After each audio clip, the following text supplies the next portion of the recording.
what's up guys? Today I bring you a new episode of Exploring the Garden. I know it's been a long time since our last episode, but we're back, baby. And today we're going to be two rock stars because I brought you the one and only Carlos, the founder of MadFi and also the summoner of BONSAI. So Carlos, do you want to give a quick intro? Yeah, for sure. Thanks for having me on, Bumpy. Just a builder in the space. I've been here since Lens was on testnet since day one. And founder of MadFi Protocol and more recently BONSAI. Okay, that's awesome. Yeah, I know Carlos for a long time. I remember I knew him when he was starting MadFi. I was also doing something similar with content creators, brand awareness, all that. It was called Coconut. It was a hackathon wing project. And yeah, I was super into the creator economy. And well, I came up with MadFi and saw that what they were doing was 10x time better what I was doing. So yeah, then we became like really good friends with Carlos. We both talk Spanish, but of course this podcast will be in English. Yeah, mostly, first of all, Carlos, like the first question I make to every one of my guests and actually every person I know in real life, that is how you get into crypto. Yeah, it was in 2017, actually. I was building chatbots for Facebook Messenger back when chatbots were cool. And the person I was working with swiveled in his chair and was like, yo, Ethereum, take a look. And that was when Ethereum was making its first run, and taught myself Solidity after that, and really just have been working in the space since then, various projects. Wasn't really interested in the price aspect, like the price action. Was more interested in like the technology and, being a back-end developer. I was like, all right, sweet. Now we can have like actual distributed applications. So yeah, that's where it started. Almost 7 years now. Actually, you are the first person in my life, and I'm not lying, that told me that enter crypto. Not only not from Bitcoin, that from Ethereum, but also that enter from the aspect of development of technology and not from the price and speculation. That's super interesting. So I assume you have been a developer since 20 years. Yeah. I've been I've been a programmer since I was 15, so Oh, 13 cool. years now.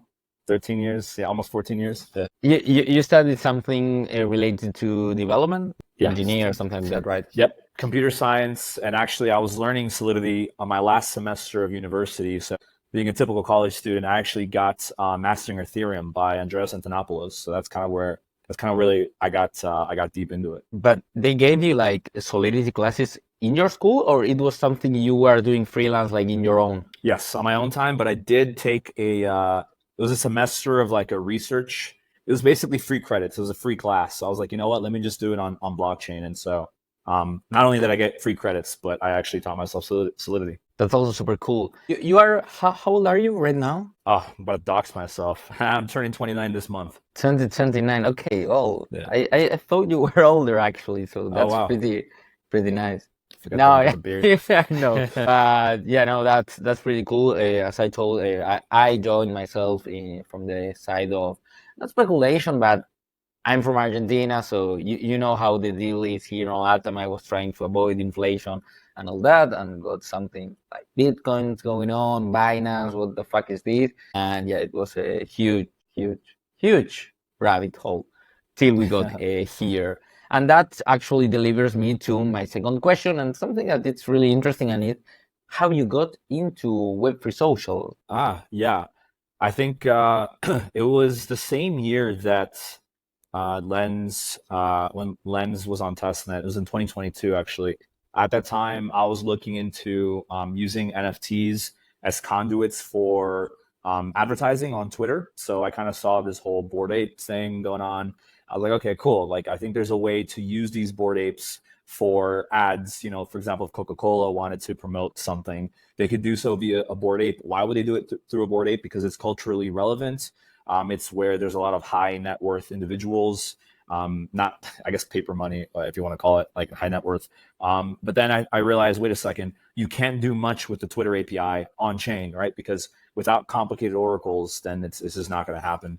So then, at that time, I remember I was in ETH Denver, and the Lens protocol repo was published, and there was a mirror post I think went alongside it, and I was like, okay, this is it. This is what was missing. And at the time, I don't think there was really anything else. I guess you could say BitClout, maybe DSO was a thing, but Lens Protocol was the first, in my opinion, like truly on-chain social graph that you could build smart contracts with. So that's where I started. Okay, nice. Yeah, it was early 2022, if I'm not wrong, around that. You Yeah. you you already knew like Aave, you were into them, or did you just hear No, from Lens I Protocol? I was not a DeFi guy at all, so Okay. I was not Oh, no, aware that was no, not even DeFi. okay, nice. No, yeah, I just hear it from, I saw a retweet from Aave. They were bootstrapping themselves, and yeah, and got into Lens. Oh, And nice. so, because I hear you say DSO and also Web3 Social. And I also say Web3 Social, but I also say SocialFi. So there are like three different concepts that some people took it as the same. Can we come to an agreement and it's Web3 Social or SocialFi or DSO? Or Like crypto when are we social, using them? yeah, or crypto social or Or crypto on-chain social? social. There was like a period in the summer where everyone was like, it went from music NFTs to on-chain music, right? Do you remember? I don't On-chain know if you music, saw that. yeah. Yeah, yeah. So I think the same thing Some people happened say with NFT social. music. Oh, okay, well that one, I hope that one gets buried deep below. I don't know. It's I don't know. I think I don't know. I keep saying crypto social these days because I think I was reading a post from Two Bit Idiot, right? Ryan Sulkins from Missouri, and he had the big point about going back to using the term crypto, right? Okay. Because Web3 was like a marketing term. He thinks that was overplayed, over marketed, and then so if we go back to our roots, really it's crypto. So I've been saying crypto social for the last few months, and I sometimes mix it with on-chain social. I agree with the term of Web3, like being super a marketing tool. But the downside of using crypto is like a lot of people still attach crypto with speculation, with scams, and all the type of things. Actually, there's a meme out there that when you have to say, what are you working on? You have to say tech or I'm a developer, just like that. Because if you Yeah. say crypto, they think you are, I don't know, ragging poor grandpas out there. Okay, that's a good point. I think anytime I've very few times I've brought up that I'm in crypto, but if the conversation gets deep enough with somebody that I just met, I'm like, oh yeah, I'm in tech, I'm in crypto. They go, ah, and I can see the wheels spinning. They're like, is this guy gonna scam me or what?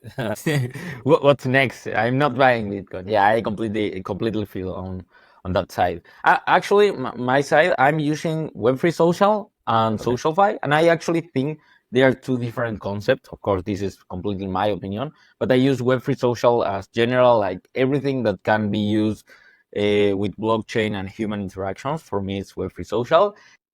Web3 Social, but can be monetized. For me, it's SocialFi. So SocialFi is like the monetization layer in top of Web3 Social. Hmm. Take Yeah, it, that makes leave sense. it. I don't know. I just throw it here. 100%. I'm with you. Yeah, but you told me you hear about Lens like you were on Ethereum Denver. And how were you like your first step on the Lens protocol? Back then, of course, I think the only client was like lens.xyz. That is where you can create your profile from actually the Abara team. And also Lenster, that it was creating during, I think, Amsterdam Hackathon, Let's Fucking Grow from Ethereum Mm. Global. Mhm. So how was your first steps on like your baby steps on the garden? No, same deal. I was actually so it was the LF Grow online hackathon. It was actually online and it was in April and I had just moved to Miami. And I remember at that time, instead of going to Ultra Miami, which was happening like I could see it, I could hear it from my balcony actually when I was in Brickell. Instead of doing that, I was hacking at that hackathon, and I was with my co-founder, my now co-founder Nate, and we built this complicated reference module before open actions. So reference modules is a smart contract that gets activated when somebody mirrors or reposts a post, right?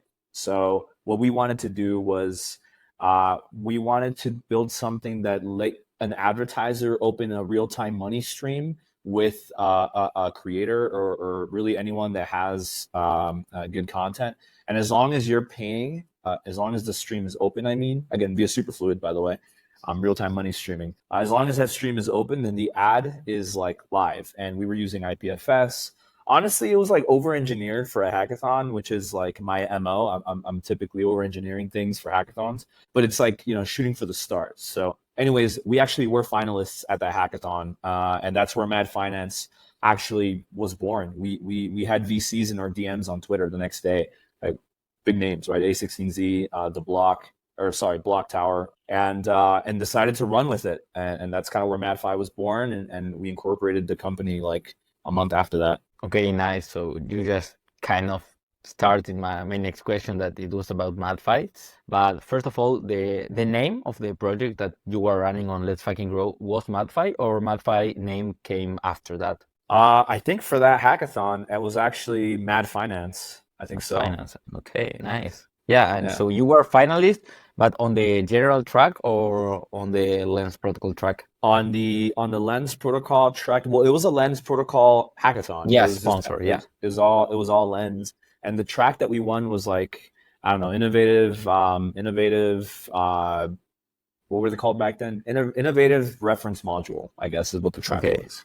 Yeah. Dude, I mean, actually, that sounds super advanced for the time that you were back then. I mean, Lens was literally on yeah, before steroids, and you just were creating like on-chain ads. That actually it's something that it's not that well developed at the time of today. That's true.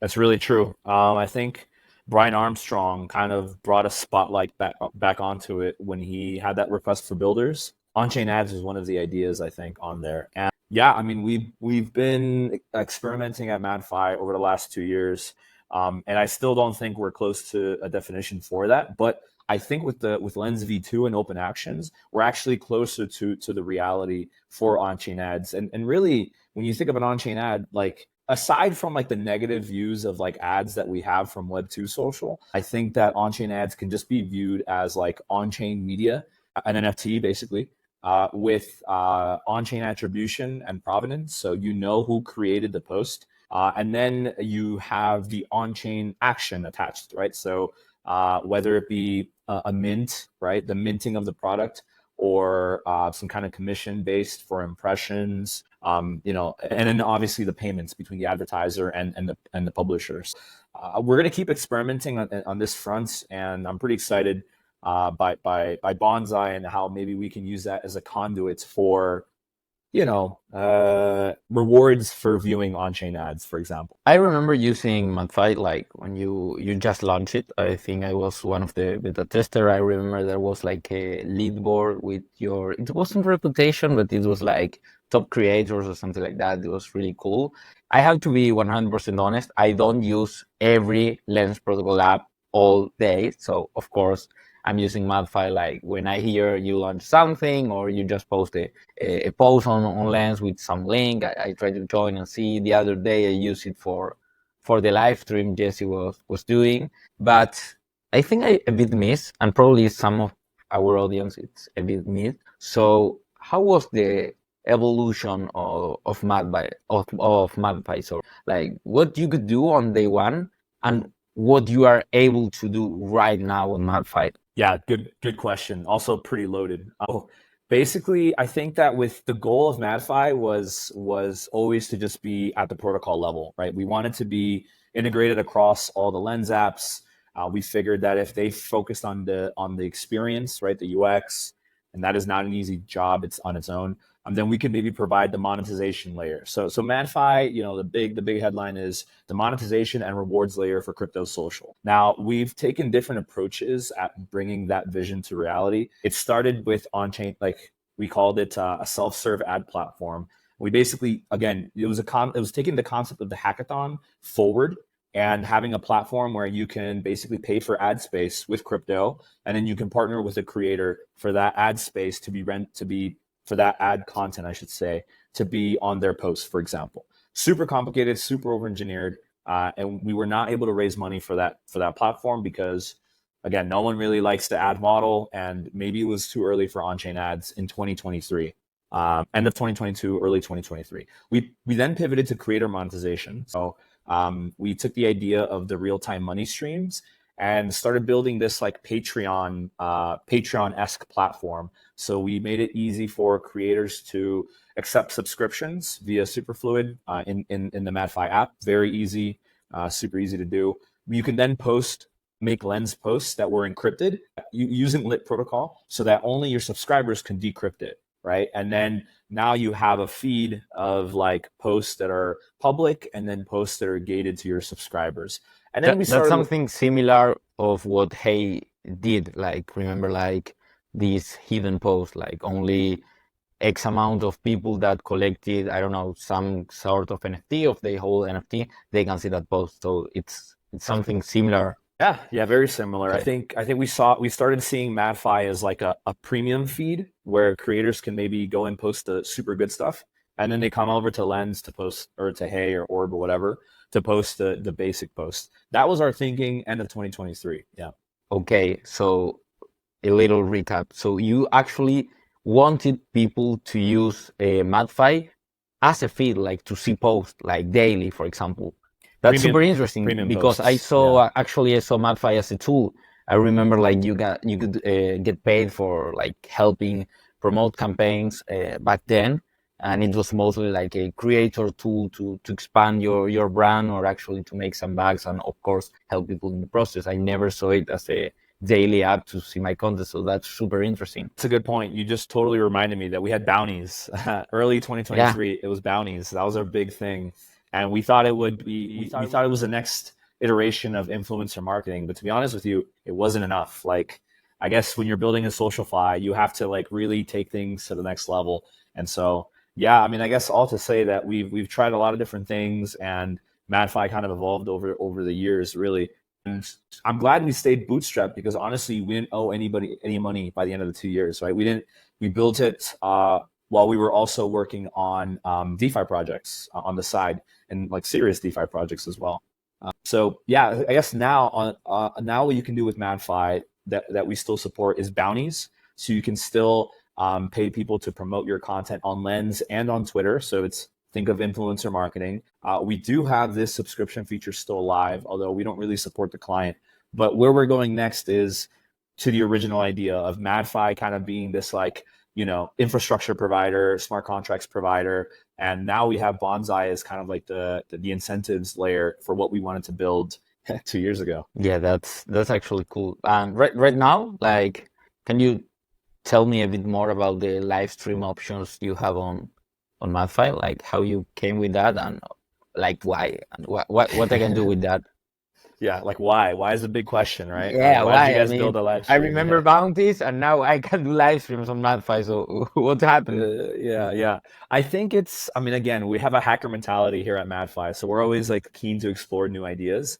And I think we got an introduction to LivePeer from Social Graph Ventures, and they gave us a grant because we pitched this idea for adding monetization for live streams. I think the only other app that was really experimenting with it at that time, and by that time I mean like July of 2023, was Unlonely. Unlonely is an app that's kind of popular right now, and so we thought, you know what, we could do something like that for the Lens ecosystem and layer on monetization, so subscriptions, on-chain points, maybe tokens, sponsored tokens. So, for example, Juanpi, if you were doing a live stream and you were sponsored by Gitcoin, right? Gitcoin can give all your live stream participants free tokens just for participating in your live stream. That was kind of the idea. It took us a while to ship that app, but we finally did, and we said, you know what? Let's ship it. Let's see how people use it, and eventually, maybe we'll even open source the entire live stream app so that somebody else can take it forward. That's still something we want to do, to be honest, especially because Jessie Fries has been using it a lot. She's brought on a couple of cool guests, and people really like the app. It's a really fun experience. Did you actually enjoy it? Yeah, I mean, enjoyed. It was literally a live stream app, so there was a chat and there was a live stream. I think you can also use like some effects. I didn't use it for live streaming. I was only like a user chatting, but I saw the guys like putting some stats and some things on, so I think you could do that. And I think it works well. And actually, that's a lot. I mean, that an app on crypto works well. It's literally a lot. But I didn't find it. I mean, like, why? I could use Twitch for that. I didn't find the Web3 component there for me to use MadFi instead other That's a good platforms. point. For example, with Only, I saw that you could actually, it's super cool that you can buy, sell while watching on screen and stream. That's super cool. Also a bit complex, like average user don't understand that. I still don't understand that, and that's why I don't use Only. But yeah, that's my POV, of course. That's fair. Yeah, no. So when we launched live streams, in like in earnest, we also added tipping with Bonsai. So the only stream that had it live is because we were using the open action, the tip open action that I guess was deprecated on Hey. But we were relying on the Hey link to activate the tipping. But anyways, case in point is that Jesse Fries was the first person to use it. I think probably the only person to use it. And they earned like I think it was 10,000 bonsai in one stream, and they only had like 15 participants. That was insane. Like that was like actual monetization during a live stream, and it was super easy. You click a button, you choose 5, 10, 50 bonsai, you click, it's signless or it's gasless. You have to sign, and then boom, confetti. Juanpi just tipped 50 bonsai. And at some point, it was really fun. Losi was like, I'll do push-ups for bonsai. Everyone was like, yeah, let's do. Everyone in the chat was like, yeah, do it. And she started doing it on the camera, and all you see is boom, tipped 50 bonsai, boom, 50 bonsai, boom. And that's how they got to the 10K. It was Dude, insane. that's super interesting actually. Like Yeah. doing push-ups for I had to try it for sure. I talked with Jesse. We are probably going to do one together to experiment. That would be really cool in the future. But yeah, Okay. hoping to get some bonsai from that. But I mean, we are talking about bonsai. You have a bonsai behind you. I don't have a bonsai behind you. Actually, I have what I have. I have the Big Ben. I mean, Stanley Nice. lives in London, so it's all connected, right? Boom. But what is bonsai? I mean, probably if you people that are seeing this, of course they know, but they know like the simple thing. I mean, people think actually that is the token from Lens. That it could be in a way, but I mean, it's not actually launched by Lens protocol team. It was launched by MadFi team, but in collaboration with Lens protocol, and it's kind of a culture where it becomes the token that empowers the Lens protocol ecosystem. So can you dig deeper on that concept, like why bonsai? How did you came up with the idea of bonsai? It was your idea or the Lens protocol like what you were doing and hey, they told us, hey, we were thinking about launching a token. Can you explain on that? It was all us. It was all us. We Hola. actually we barely told the Lens team that we were launching Bonsai. I think I sent them a message like a couple days before. I was like, hey, by the way, we're launching this Bonsai token. Just so you guys know, it's a meme coin. Don't take it too seriously. Blah blah blah. You got it. I think most of the people that are watching this should know. Bonsai was an internal project that was conceived at MadFi. It was conceived in February, and we were looking at what DEGEN was doing, and we thought that we could do it better on Lens protocol because we have a lot of on-chain components in Lens protocol, right? I mean, the social graph is on-chain, your content is on IPFS, and then you have open actions. So we decided to ship it, and the idea originally was for us to ship open actions through MadFi. In fact, we have like 8. I mean, not many people know this, or maybe some people do. I've said it enough times, but I'm really proud of it. I think we've shipped like 80% of open actions that are on either testnet or mainnet on Polygon. So Like the we MadFi needed team. the MadFi team. Yeah, yeah. Okay. We have like a document of like 8 that we haven't. Some we talked about publicly, some we haven't talked about publicly. But the idea was to use Bonsai as like an incentives token for using the open actions. So for example, we let's say we deploy Uniswap in the feed, right? Basically, reward swap open action. Anyone that swaps in the next month gets Bonsai was the idea, right? And then we raised a round. Avara Ventures was one of the leads with Palm Tree Crypto and Social Graph Ventures. And yeah, now Bonsai is the full focus. But I think the original idea remains. Like we see ourselves really as the stewards of Bonsai, and any utility that we ship for Bonsai will be developed internally, and then we'll just partner with the different Lens clients to see that open action come to fruition. So, yeah, that's kind of where we see it. It's I guess what exactly is Bonsai when you're looking at it? There's multiple angles, right? One, it's a meme coin. That's pretty clear. 2, it's a culture currency, so it's being used for creators to monetize their content and used very well. Like creators have earned, I think it was something like 7 million Bonsai to date in collects in like 2 months. That's an insane story. 500K USD, right? Almost $500,000 at some price point. Maybe not today's price point, but at some price point, it was $500,000. And on the other side, it's a DN404 token. So it's a very new concept. I don't know if you're aware, but basically for every 100,000 tokens, you also get one Bonsai NFT.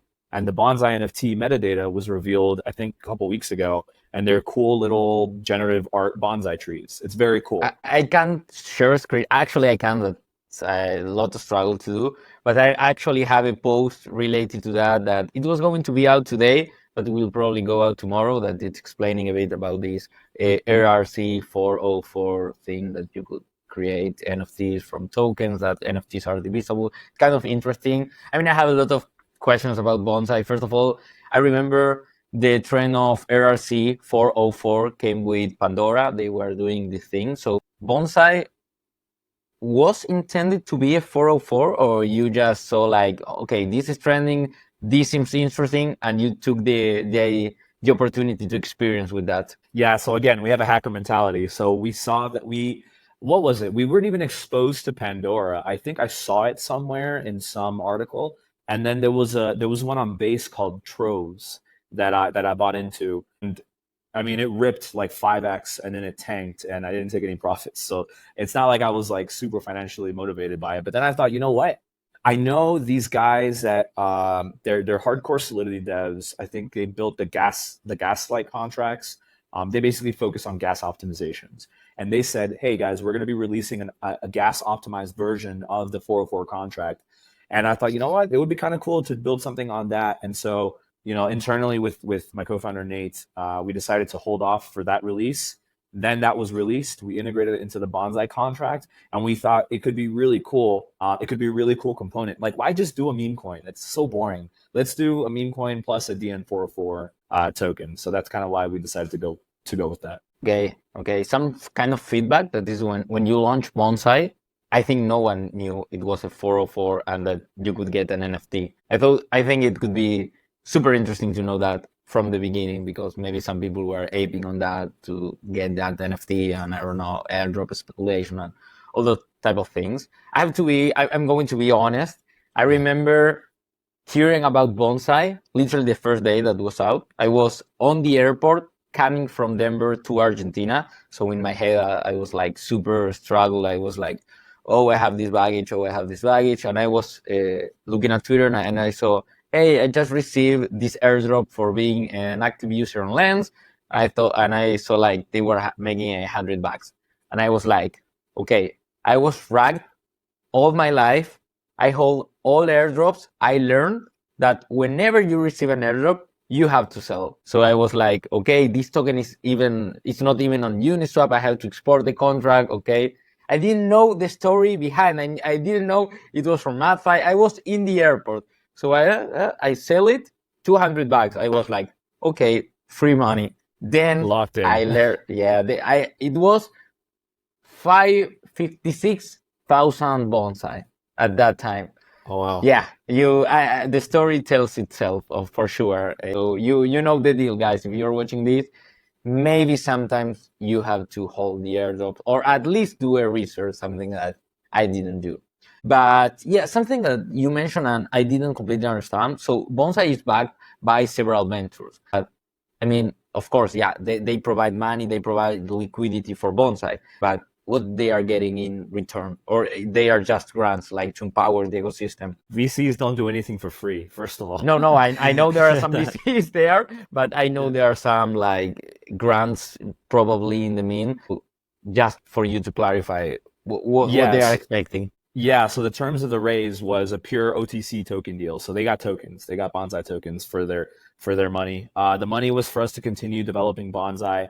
Again, I think as I mentioned, we never raised for MadFi, and we were still working on side gigs. So we thought, okay, if we want to support Bonsai in earnest and do it full time, then we need to raise money. And so that was the easiest way for us to do so. But we didn't just give it to anyone, honestly. We were very selective about who we onboarded, who we brought onto the round. And it was a lot of people that were Lens, let's just say Lens friendly, and they were not participating in anything Farcaster or DEGEN related, which was kind of like a focus for us. So, really, we were super happy to have those people on board. Yeah. That's something you mentioned that you kind of inspire on DGen. I think, I mean, it's kind of obvious, and I don't think it's bad. I mean, on Web3, literally the best one that can make something work will win at the end. But which is like your point of view on the difference right now, not only on technical aspects, but in terms of utility and use cases right now between Degen and Bonsai. For example, there are a lot of people that say that Bonsai was cool at the beginning. They were trying to copy like Degen, but then they fail because Degen was to being more used and has more use cases. Of course, you have frames, you have right now I think Farcaster actions are a thing on Farcaster. So which is like your word on these topics? Yeah, so I mean, it's hard to argue with the fact that DGen was the first to seed an on-chain community successfully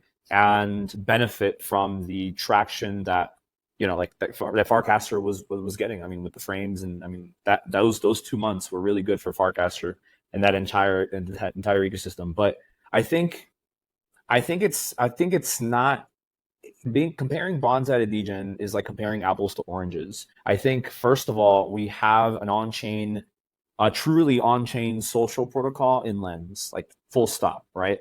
Uh, uh, then we have open actions that are actually on-chain and are easy conduits for Bonsai. Then we have Lens having taken a protocol first approach, and there being a variety of applications built in the ecosystem, right? I mean, I don't want to name them all, but there's a lot of applications out there.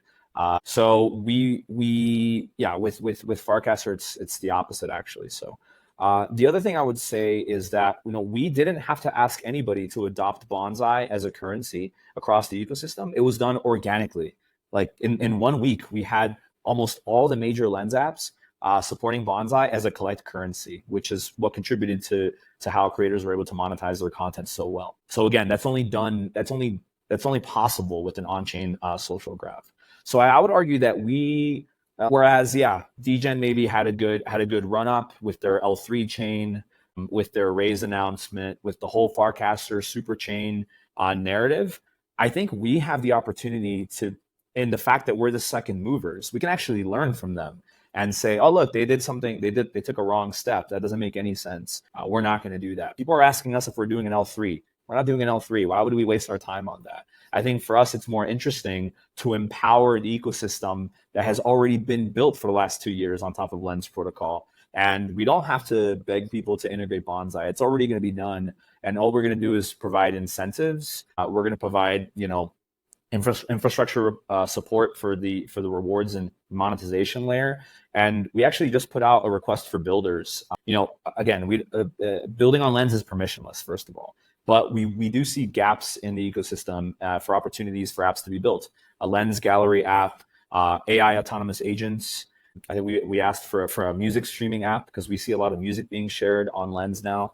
So I guess all that to say that we have a ton of utility for Bonsai being created both organically, and we're also going to support. And then we have this narrative of like creators on Lens, right? I think if you look at, I mean, I'll stop there in case you have any thoughts, actually. No, no, no. I just was listening. I think I kind of agree with everything you said. I mean, something that Forecaster and Lens kind of differentiates is that Forecaster is more centralized in the aspects of the clients. I mean, they are developing Warpcast, but also on the other side, I think it was actually what helped Forecaster get this kind of adoption. I mean, yeah, Forecaster only has Warpcast and it's made by their team and it's kind of centralized, but it's working pretty well. I mean, Warpcast is incredible. People are like all concentric. They are don't blaming to have other apps. I think on Lens, yeah, because it's permissionless, people can build whatever they want, and it feels like an open playground to experiment.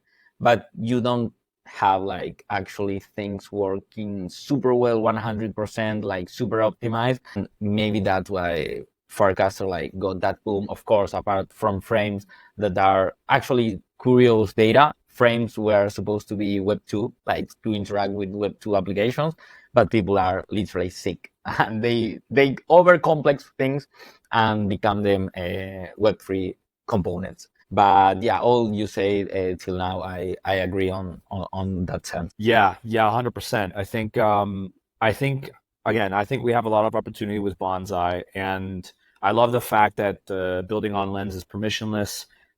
Yeah, I'm just stoked to see like more apps come online. I know that Zurf is coming online soon, and I'm really excited by that app. I've been using it on test flight. Yeah, actually, literally, Daniel, the founder of Surf, it's going to record an interview right after ours finish. So it's going to be super crazy. We'll probably talk something we talk with you. But you Sweet. said on the past that Bonsai, like it's huge. There were like 500,000 post revenue collections from Bonsai. Like a lot of people are earning a lot of money. But don't you think it's kind of like a little bubble? I mean, I love creators here. I know there are some cool music, some cool art, some cool NFTs, but a picture made with Midjourney doesn't worth 10K. I don't know. That's my point of view. I agree. Yeah, no, those posts, I don't think they're getting much engagement or collected because you can kind of tell the amount of effort that the creator put into the post. I also maybe you're also alluding to the one of ones and the high ticket items that have been sold lately as well. I think listen, I'm all for creators experimenting. I'm all for, creators setting their own worth, I guess, in their content. And we do have a few of the heroes in the Lens protocol, in the Lens ecosystem that have been collecting those high ticket items, which is again all great to see. It's you see a surfboard collected like a week ago. I'm like, okay, that's super cool. What's next? Yeah, that's cool. BMW. A car. Yeah, yeah, yeah. Yeah, I mean, I understand the car, but come on, it was for the meme because how are you going to get that car? It doesn't make sense. I don't know. I don't know. Just thinking, I remember Frankie, I think it was Frankie posted something like, when you are collecting above, I don't know, 100K bonsai, you are just selling for free people. And it's kind of true. They are always the same free. Very true. Yeah, I think right. We had a wave of like good content. Then we had I'm talking about like the timeline of Bonsai, right? Like the collects. We had a wave of like good content. Then we had the mid-journey ones. Then we had creators coming back who were gone for a long time, right? And then selling music. I think music was a big one for like that week. And then yeah, the one of ones and the BMW was kind of like the peak of all that. But I'm excited for the apps that are going to be built on top of all of this, right? So that's why our request for builders, like our top app was a gallery app, right? Because okay, everyone's collecting content, it's all great, we're supporting creators, but like we would love to see an interface where we can actually curate some of these collects that we have, right? So I have a couple dope techno songs. I have some cool art that I really like. I would love a place to just like showcase all the ones that I really like, pin them to the top, organize them in a little gallery, Pinterest style. And then the next step above that is another monetization layer on top of that. So whether that be secondary sales with royalties to the original posters, curator rewards, right, for coming in and not just like tipping, for example, and there's many other levels on top of that. So again, I think that the collect is a very useful primitive here, and the next iteration is probably the interesting one, whether it be new iterations of the collect, maybe where you can pay anything you want, for example. That would be interesting. Cashback rewards would also be interesting. So the more you collect, the more you earn back, credit card style. The gallery app I mentioned a couple times, a music streaming app. All of these would bring utility to the content that we're collecting. Yeah, I agree. I actually think collect it's cool, but I mean, for example, if I see content that I really enjoy or I want to, I don't know, shout out the person who created, I don't want to collect that. I mean, even if you post a meme, I don't want to have that meme as an NFT on my wallet, but want to give you a reward. That's why we have tippings, this open action that's working when they want to work, they work. But not most of the time. For example, Orb, that is the client that most users have right now, doesn't support tipping. Also, I don't know where are they going to put it because the UX is already super loaded. But yeah, there probably a lot of opportunities to build. Also, quick question, just this wasn't intended, but I'm curious, like, which are the difference or what are your comments between open actions and frames? I know Forecaster right now is going to launch Forecaster Actions, and also I saw DeFi Spartan with a proposal of literally launching their version of Lens frames on Lens.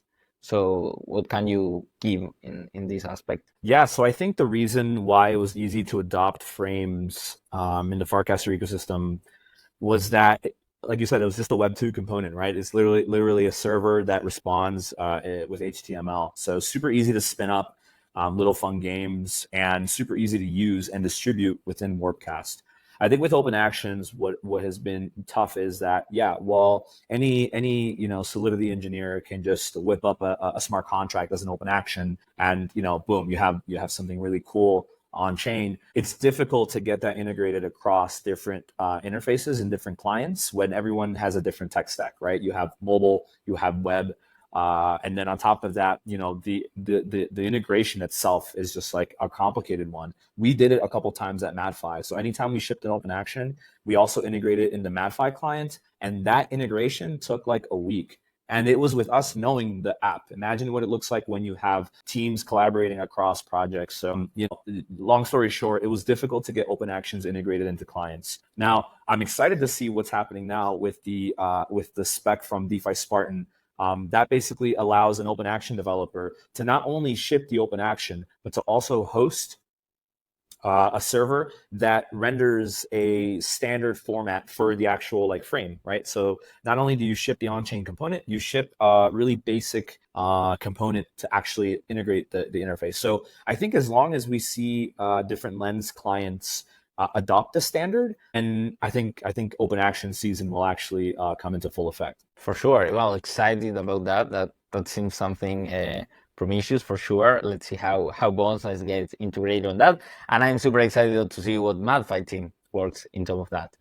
Yeah, trying to close it up because we are super close to 45 minutes. Like the question, most obvious question that I'm asking every founder and everyone that is building on Lens, that is where you see Lens on 5 years, and of course where you see MadFi on 5 years. And when I say MadFi, I probably say you and your team because we know like MadFi can change. You have like different products, for example, Bonsai right now. So like I'm referring to your team and your building. Yeah, so I guess with respect to Lens, I think that the natural evolution of Lens protocol is for it to exist across different websites. So, I think about Facebook widgets and Facebook buttons that we saw in like 2010, the like button, the comment button, the thread of comments below every single forum and website.